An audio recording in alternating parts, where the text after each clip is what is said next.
What is the appropriate way to prepare for a tafsir class? AlMaghrib Institute presents Q&A with Kamal al-Mekki. For this class specifically, what would be your recommended preparation? And I want to give a little bit of context, especially within the domain of AlMaghrib Institute. Yes. Tafsir classes, I guess back in the day when we had double weekend live events, whenever a tafsir class were to come to town, one of the encouragements within the student communities, which are not necessarily as strong in the same level as we have in post-pandemic, but there was like this communal effort to encourage people to memorize that surah that was going to be presented and learned and engaged with. Yes. We did this with Tafsir of Surah Al-Baqarah, Tafsir of Surah Al-Kahf, and then the people who would memorize it would be celebrated. Yes. Right? Like, I remember even like the earliest, like Tafsir of Surah Al-Baqarah was like the third Al-Maghrib class ever. Right? And Shaykh Muhammad Sharif, the founder of the institution, I remember going to, like, what he would do is he'd make it a point in the cities he was going.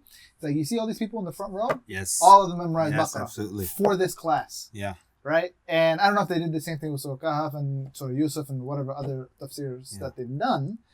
But, so I wanted to know what from you as the instructor, what are some points? To comment on that, I actually heard of that and I had never done it for Tafsir Surah An-Nūr. And then there was some Kamal where I would go and they would tell me the front row are the ones who memorized it for this class. So obviously that's some of that old school good stuff coming out. Yeah. And I always praise them in class and everything. Now, so one of the things about tafsir, and it's going to sound strange, but tafsir has been ruined a little bit. Okay.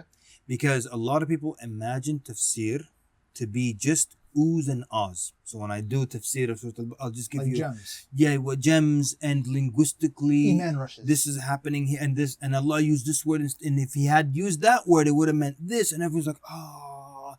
So tafsir recently became that. Okay. And tafsir is not that. It's academic. Dry. Actually, when you look at the books of the mufassirin, you'll find this mufassir, he always focused on the linguistic aspects. And the balagha al-lughawi, يعني, what do you call it in English? Linguistic. But linguistic al-balagha al-lughawiyya or al-i'jaz al-lughawi. What do you call it? المهم, there's a branch known as i'jaz al-lughawi, just like, using this word versus that, and then this word. That's straight up linguistics. And it's just beautiful, and it's all of it is like, like that. Yeah. Shaykh Sha'rawi, rahimahullah, that's his thing also, and that's why it moved people. Then you'll read a tafsir book, like, for example, like Adwa al-Bayan, and it's fiqh based, like the concentration is fiqh. Then you'll read another tafsir book. What do you mean that the tafsir is fiqh based? Like, give me an example. Or the objective behind it. So like the first objective. Like, for example, Adwa al-Bayan under Surat Al-Nūr, it is, Surat Al-Nūr is packed with heavy fiqh. Okay. And that tafsir you'll find is just packed with fiqh, like ahadith and rulings, and in the madhahib it's like this, and this madhab is like that, and this madhab says strip the person, the other says no, keep their clothes. I mean, he goes into detail, right?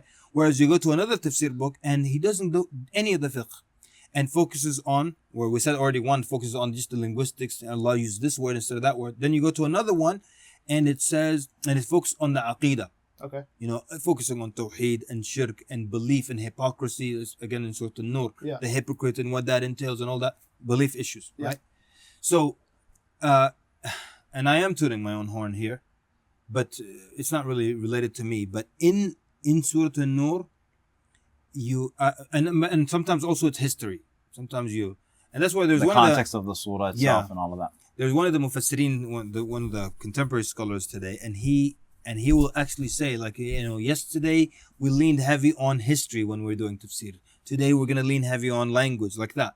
So one of the things that I believe I did quite fairly in Tafsir Surah An-Nūr is that it's a mix of that. You get the linguistic gems, you get the fiqh, and there's heavy fiqh on the first day. Yeah. You get the aqidah stuff when we get to the hypocrites, we get to the guidance of Allah and the belief in Allah. So I really do believe it's a very fair it's like a well-rounded approach. I do believe so. I hope I'm not being biased here. I think the real question that might be fair to address is, what's the challenge that you as an instructor had to be cognizant of when doing that? When doing that? Yeah. Because, I mean, there's probably a reason why other scholars just focus on one aspect, right? I guess it was a number of things. For one, I think number one, he has to be cognizant of his audience, right? Like scholars from 1,000 years ago are writing for different purposes, Right. And so he's reappropriating. It's to answer that person's question about why can't I read Ibn Kathir, for example. Well, Ibn Kathir didn't write for you in 2021.